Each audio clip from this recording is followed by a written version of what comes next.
I've taken over Manchester United, and this is the squad we have started with. Last episode, we signed Victor Gyökeres, as well as getting rid of Marcus Rashford and letting a few players leave on loan as well. It's currently the last day of the January transfer window, and we are going to be planning on using the rest of the money we have in order to make some last-minute signings and maybe some sales as well. Wait.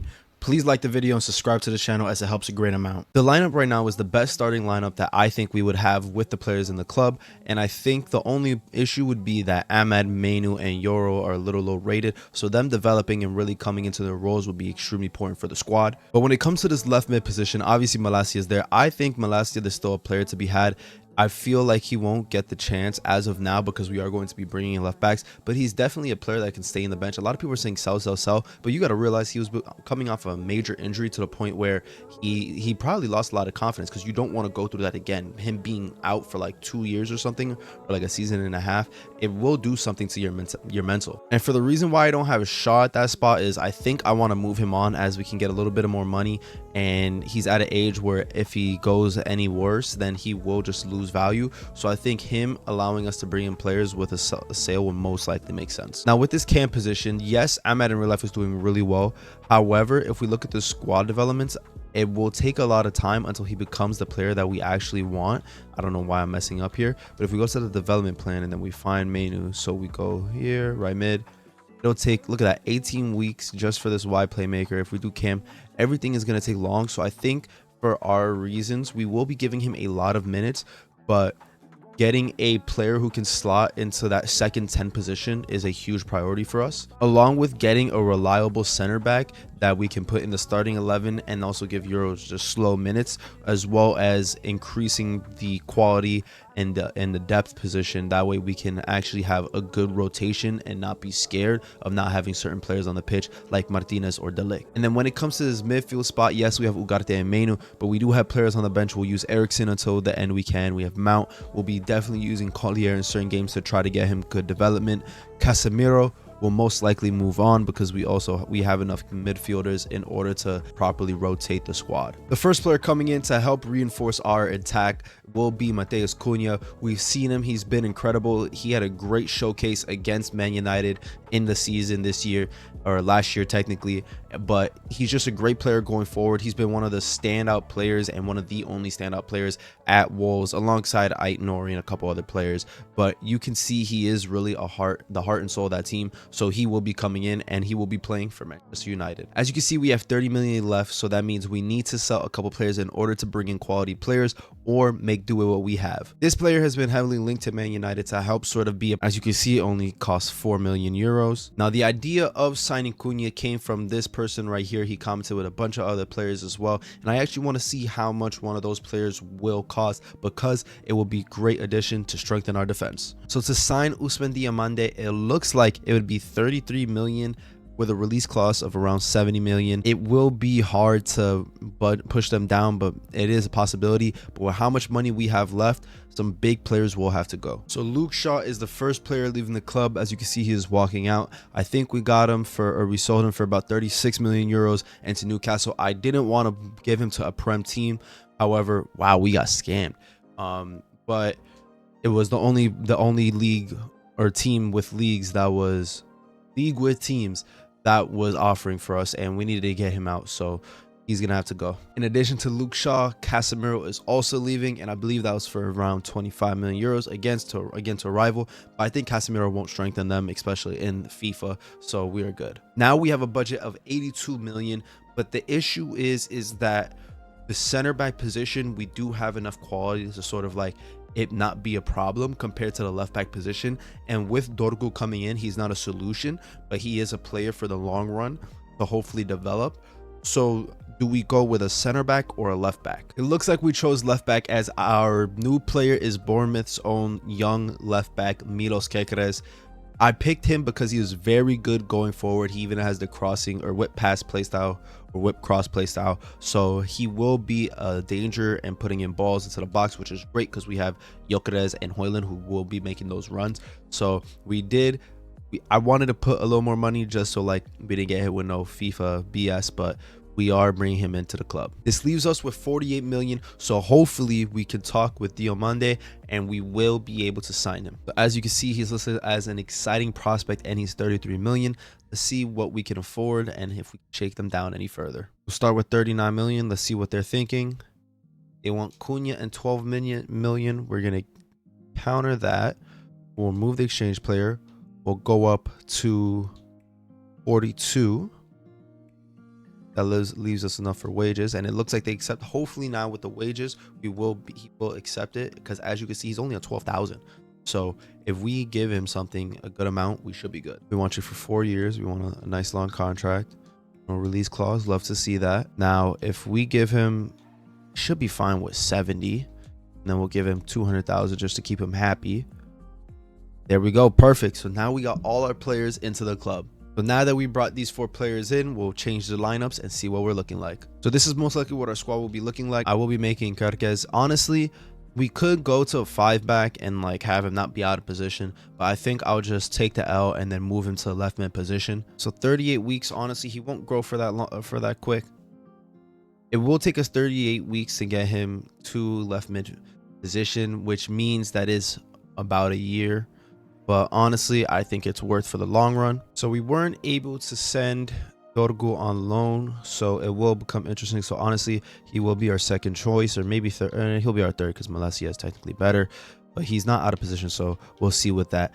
But another thing I forgot to mention is Garnacho. I am converting him to a cam because it won't take that long. And honestly, if he was to fit in the team, he'll be a great sub for those positions for now, until like a player like Bruno or Cunha wants to leave. And if we can convert him to that player profile and he excels there, it would honestly be great, because I think there is still a player there. That's why I haven't really sold him or moved him on. Now enough with transfer talk. As you can see, we will be playing this Liverpool game, we will be playing this Spurs game, and then we will be simulating until Arsenal and Man City. So I think we'll be doing 3 months for this, 3 months for this episode. So the games that we will be playing are Liverpool, Spurs, and City, and the rest we will be simulating. Even with our new signings before our Carabao match, unfortunately we draw 2-2 to Palace. So going into the second matchup for the semifinals of the Carabao Cup, we are up 2-0 on aggregate, and the only change to the starting ideal, the ideal starting 11 that I made, is that Maguire is coming in for De Ligt because De Ligt is a bit tired, and Diomande did catch a red card in his debut game in the Prem, which was unfortunate. So we have Yoro, we have Yoro stepping up for the starting spot. And just like that, off the first attack, I thought they were already going to score. Akpo puts it just wide, a little bit over the bar as well, so we did get away lucky there. Salah working his way off of a short corner against Kekeres. Gets past us. Soboslai, he's trying to cut in. He finds, I don't know who that was, I think that was Hakpo, but the shot's blocked. Gyökeres, great touch. Cunha, burst by Robertson. What are we going to do? We're going to play the ball in for Gyökeres. We're going to take a heavy touch. Why does he feel so slow? Why does he feel so slow? Poor tackle by Gomez. Oh my god, and that's straight at Alisson. I swear Gyökeres' pace is like more than that. I don't know why he feels so slow. But we play a ball into Gyökeres and he hits the post. Oh my god, off the header. Maguire comes out for a tackle. We miss it. They play it out wide. Who is that to Hakpo? We are out of position. There's an opening in the middle. Jota. He didn't take it into space though. He slowed it down. Salah right into Yoro. Yoro tries to get rid. We can't. It goes to Hakpo. It falls wide, and oh my god, they hit the post. We have been so lucky. He wins the duel against Salah. Ugarte sticks a foot in. Great challenge. Of composure. Great composure here as Manu drops deep. Cunha finds Gyökeres into Bruno. What's Bruno gonna do? He gets through. Beautiful ball into Gyökeres. Gyökeres takes 2 touches. Van Dijk's closing in. We're gonna rifle it, and it goes straight to the keeper once again. How? And just like that is the first half ending already, with great chances on both ends of the pitch. But surely we should be up already, as we've had the better chances. Not making any changes in the second half. Oh, Endo picks the ball off of Cunha. We're a little bit wide open in the back. We have Euro and Maguire. He takes a horrible shot. I don't know what Hakpo's doing there. Takes it on a great half turn. Oh my goodness, and it gets intercepted. We can't play the outside trap. Maguire with a great tackle there. Chiesa gets the second ball. Manu bodies him though. If Gorkez, we're gonna play it to Bruno, then Cunha.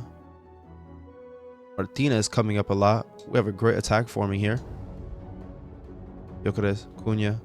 Ah, we hit it too hard. Okay, the ball somehow falls to us, which I don't mind. Okay, Endo somehow gets in front of Bruno there. Asa doesn't use his pace, which is very good for us. Jota cuts. Oh my god, that's a bad tackle. And he rifles it into the top corner. No.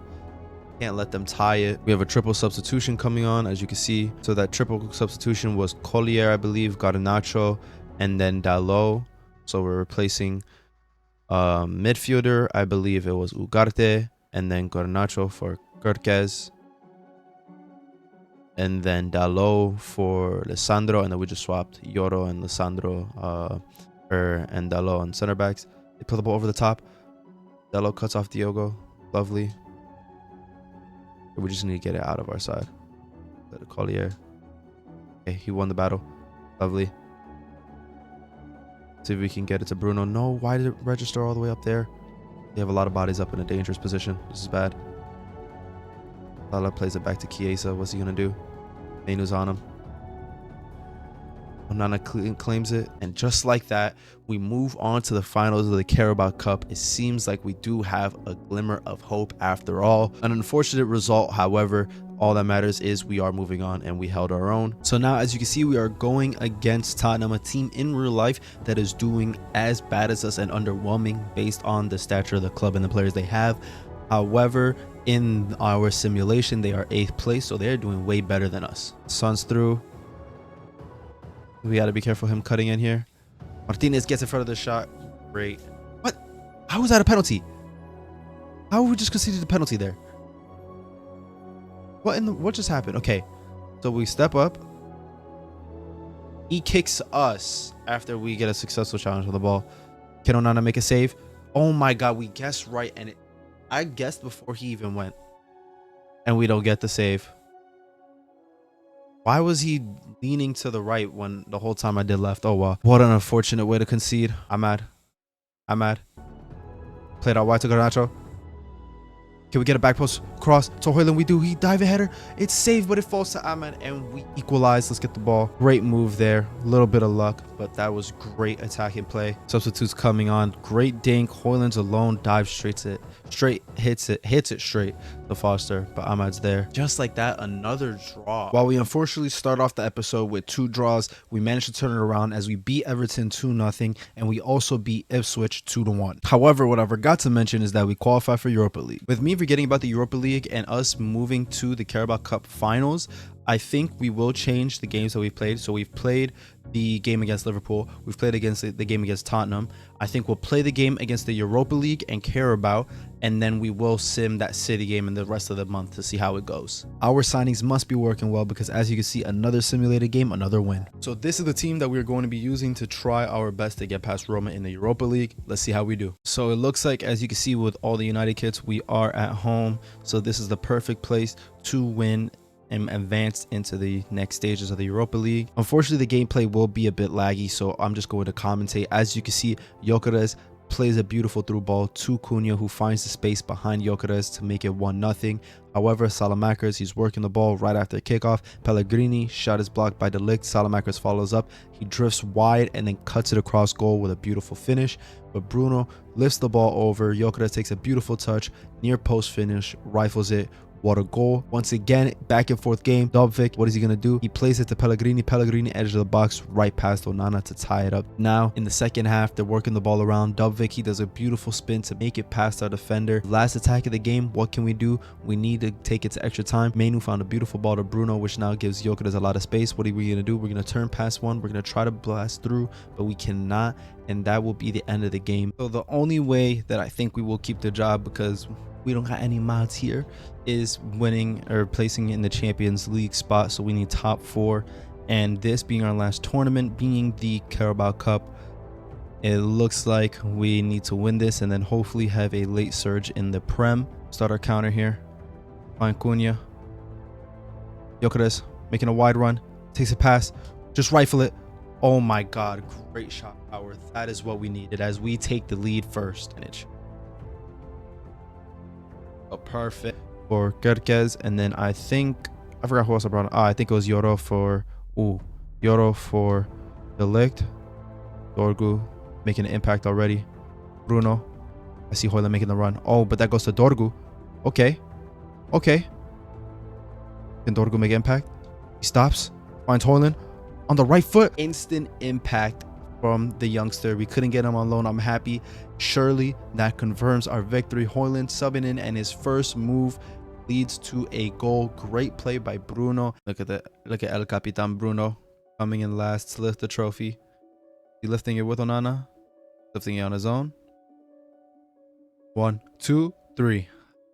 Look what it means. Love to see it. Because of the Europa League and the Carabao Cup final, which I forgot about, we are going to be moving the City game along with the last 2 seasons next episodes, and maybe we do have some new things as well because we have not used the youth academy yet. Definite improvement after the signings we've made. It looks like it has brought us up as we are now 9th, and to get to Champions League we are very far off, so who knows if we will make it for another season. So hopefully we do well enough next episode. Let me know where you guys want me to send youth scouts to, and also what positions we should be looking for. Ideally, let's theme it around Manchester United icons. Have a good rest of your day, and peace.